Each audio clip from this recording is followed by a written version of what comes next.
মহিপুর। সেই গ্রামেই বসবাস করত সিথি ও রুমার পরিবার। এক হলো মুসলিম পরিবার, আরেক হলো হিন্দু পরিবার। সিথি ও রুমার কারণে দুই পরিবারে খুব মিল। কিরে সিথি, তোর মুখ এত শুকনা লাগছে কেন? আজ কিছু খাসনি? খেয়েছি, কিন্তু মনটা ভীষণ খারাপ। কেন রে, কি হয়েছে? সামনে আমার দুর্গাপুজো, এখনো বাবা কিছু কিনে দেয়নি, সেই জন্য বুঝি মন খারাপ? না রে, বাবার শরীরটাও ভালো যাচ্ছে না। বাবা বলেছে তার একটা বড় কাজ পাবে, সেই কাজ করে পুজোর আগে আমায় জামা কিনে দিবে, তোর জামার মতো।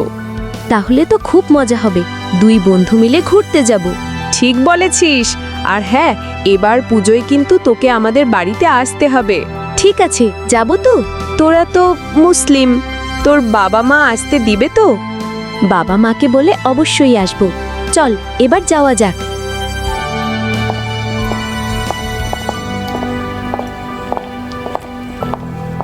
এদিকে সিথির মা আশেপাশে সিথিকে খুঁজে না পেয়ে মেজাজ খারাপ করে সিথির অপেক্ষায় পথ চেয়ে আছে। এরই মাঝে সিথি চলে আসে, আর তখনই তার মা বলে, সারাক্ষণ শুধু ঘুরে বেড়াও, একটু কাজ করলেও তো পারো, নাকি সেটাও তোমায় বলে দিতে হবে? মা, ও মা, বাবা কি আমার জন্য এবার পুজোয় জামা কিনে দিবে? সারাক্ষণ খালি জামা আর জামা। তোর বাবার শরীরটা একদম ভালো যাচ্ছে না, কাজকর্ম নেই, আর মহারানীর জামা ছাড়া আর কিছুই চাই। আমার চোখের সামনে থেকে দূর হয়ে যাও। এই বলে সিথির মা রাগে যেতে থাকে, আর সিথিও কেঁদে কেঁদে ঘরে ভিতরে চলে যায়। এদিকে রুমা সিথিদের বাড়িতে আসে সিথির খোঁজে। এসে সিথির মায়ের সব কথা শুনে আড়াল থেকে। এরপর রুমা যখন সিথির মায়ের কাছে আসে, সিথির মা চোখ মুছে রুমার সাথে কথা বলে।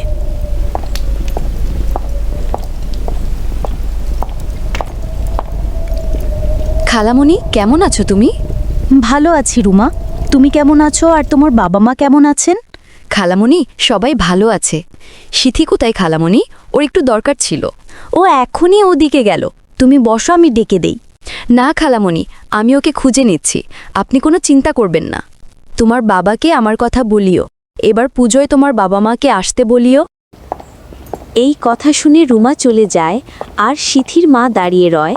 অভাবের সংসারে জীবনটা যেন থমকে দাঁড়ায়। কি আর করার। মা, আজ আমি আমার বন্ধু সিথিদের বাড়িতে গিয়েছিলাম।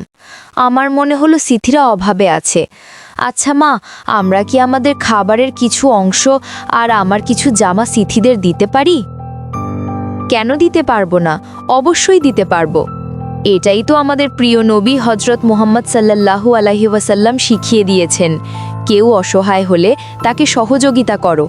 আর সিথি তো তোমার বন্ধু, তোমার বাবা আসলে আমি সব বলবো, আর যেন সিথিদের সহযোগিতা করে তাও জানাবো। তুমি খুব ভালো মা। রুমা রাস্তার ধারে একটা ফুলের বাগানে খেলছে, আর তখনই সিথির বাবা সেই রাস্তার পাশ দিয়ে যেতে রুমাকে দেখে থমকে দাঁড়ায়। এরপর রুমাকে কাছে ডাকে। রুমা তার বন্ধুর বাবাকে দেখে সালাম দিয়ে কাছে যায়।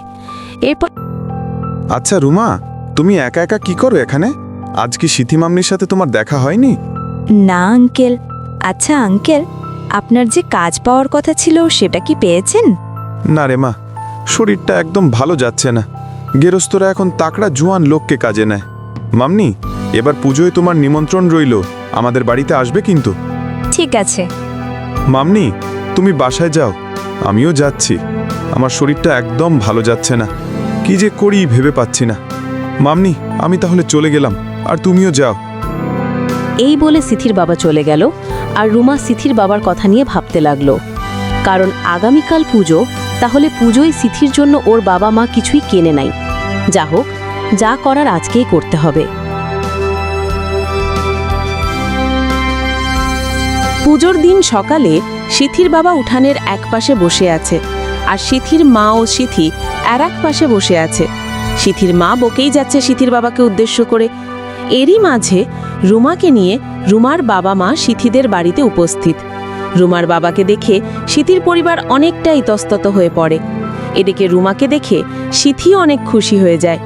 পুজোর দিনে রুমার বাবা মুসলিম হয়েও তার আতিথেয়তা গ্রহণ করেছে, তাই দেখে সিথির বাবাও অনেক খুশি হয়।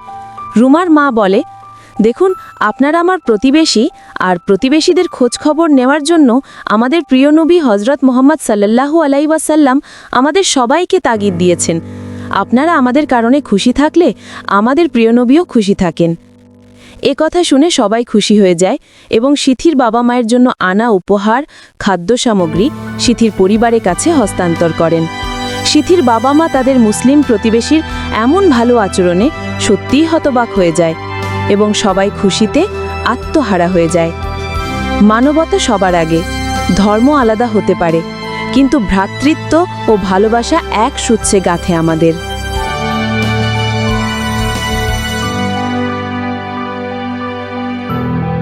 গ্রামের নাম মহিপুর। সেই গ্রামেই বসবাস করত সিথি ও রুমার পরিবার। এক হলো মুসলিম পরিবার, আরেক হলো হিন্দু পরিবার। সিথি ও রুমার কারণে দুই পরিবারে খুব মিল। কিরে সিথি, তোর মুখ এত শুকনা লাগছে কেন? আজ কিছু খাসনি? খেয়েছি, কিন্তু মনটা ভীষণ খারাপ। কেন রে, কি হয়েছে?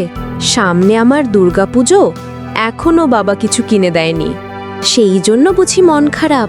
না রে, বাবার শরীরটাও ভালো যাচ্ছে না। বাবা বলেছে তার একটা বড় কাজ পাবে, সেই কাজ করে পুজোর আগে আমায় জামা কিনে দিবে, তোর জামার মতো। তাহলে তো খুব মজা হবে, দুই বন্ধু মিলে ঘুরতে যাব। ঠিক বলেছিস। আর হ্যাঁ, এবার পুজোয় কিন্তু তোকে আমাদের বাড়িতে আসতে হবে। ঠিক আছে, যাব তো। তোরা তো মুসলিম, তোর বাবা মা আসতে দিবে তো? বাবা মাকে বলে অবশ্যই আসব। চল এবার যাওয়া যাক।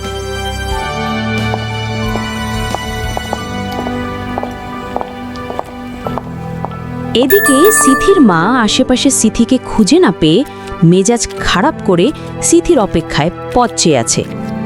এরই মাঝে সিথি চলে আসে, আর তখনই তার মা বলে, সারাক্ষণ শুধু ঘুরে বেড়াও, একটু কাজ করলেও তো পারো, নাকি সেটাও তোমায় বলে দিতে হবে? মা, ও মা, বাবা কি আমার জন্য এবার পুজোয় জামা কিনে দিবে? সারাক্ষণ খালি জামা আর জামা। তোর বাবার শরীরটা একদম ভালো যাচ্ছে না, কাজকর্ম নেই, আর মহারানীর জামা ছাড়া আর কিছুই চাই। আমার চোখের সামনে থেকে দূর হয়ে যাও।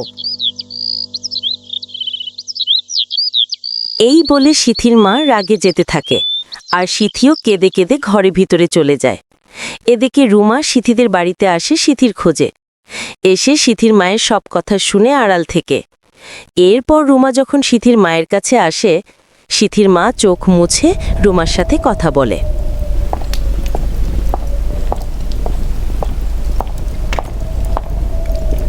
খালামণি, কেমন আছো তুমি? ভালো আছি রুমা, তুমি কেমন আছো আর তোমার বাবা মা কেমন আছেন?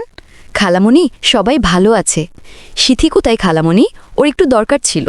ও এখনই ওদিকে গেল, তুমি বসো, আমি ডেকে দেই। না খালামণি, আমি ওকে খুঁজে নিচ্ছি, আপনি কোনো চিন্তা করবেন না। তোমার বাবাকে আমার কথা বলিও, এবার পুজোয় তোমার বাবা মাকে আসতে বলিও। এই কথা শুনে রুমা চলে যায়, আর সিথির মা দাঁড়িয়ে রয়। অভাবের সংসারে জীবনটা যেন থমকে দাঁড়ায়, কি আর করার। মা, আজ আমি আমার বন্ধু সিথিদের বাড়িতে গিয়েছিলাম। আমার মনে হলো সিথিরা অভাবে আছে। আচ্ছা মা, আমরা কি আমাদের খাবারের কিছু অংশ আর আমার কিছু জামা সিথিদের দিতে পারি? কেন দিতে পারবো না? অবশ্যই দিতে পারবো। এটাই তো আমাদের প্রিয় নবী হজরত মুহাম্মদ সাল্লাল্লাহু আলাইহি ওয়াসাল্লাম শিখিয়ে দিয়েছেন, কেউ অসহায় হলে তাকে সহযোগিতা করো। আর সিথি তো তোমার বন্ধু, তোমার বাবা আসলে আমি সব বলবো, আর যেন সিথিদের সহযোগিতা করে তাও জানাবো। তুমি খুব ভালো মা। রুমা রাস্তার ধারে একটা ফুলের বাগানে খেলছে, আর তখনই সিথির বাবা সেই রাস্তার পাশ দিয়ে যেতে রুমাকে দেখে থমকে দাঁড়ায়। এরপর রুমাকে কাছে ডাকে। রুমা তার বন্ধুর বাবাকে দেখে সালাম দিয়ে কাছে যায়। এরপর, আচ্ছা রুমা, তুমি একা একা কি করো এখানে? আজ কি সিথি মামনির সাথে তোমার দেখা হয়নি?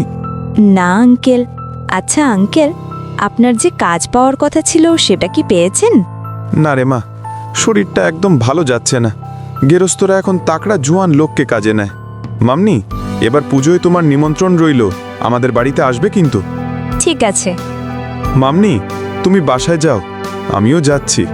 আমার শরীরটা একদম ভালো যাচ্ছে না, কি যে করি ভেবে পাচ্ছি না। মামনি, আমি তাহলে চলে গেলাম, আর তুমিও যাও। এই বলে সিথির বাবা চলে গেল, আর রুমা সিথির বাবার কথা নিয়ে ভাবতে লাগলো, কারণ আগামীকাল পুজো, তাহলে পুজোয় সিথির জন্য ওর বাবা মা কিছুই কেনে নাই। যা হোক, যা করার আজকেই করতে হবে। পুজোর দিন সকালে সিথির বাবা উঠানের এক পাশে বসে আছে, আর সিথির মা ও সিথি আর এক পাশে বসে আছে। সিথির মা বকেই যাচ্ছে সিথির বাবাকে উদ্দেশ্য করে। এরই মাঝে রুমাকে নিয়ে রুমার বাবা মা সিথিদের বাড়িতে উপস্থিত। রুমার বাবাকে দেখে সিথির পরিবার অনেকটা ইতস্তত হয়ে পড়ে। এদিকে রুমাকে দেখে সিথিও অনেক খুশি হয়ে যায়। পুজোর দিনে রুমার বাবা মুসলিম হয়েও তার আতিথেয়তা গ্রহণ করেছে, তাই দেখে সিথির বাবাও অনেক খুশি হয়।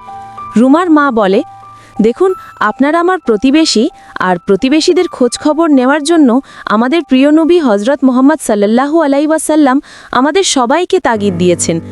আপনারা আমাদের কারণে খুশি থাকলে আমাদের প্রিয় নবীও খুশি থাকেন। এ কথা শুনে সবাই খুশি হয়ে যায় এবং সিথির বাবা মায়ের জন্য আনা উপহার, খাদ্য সামগ্রী সিথির পরিবারের কাছে হস্তান্তর করেন।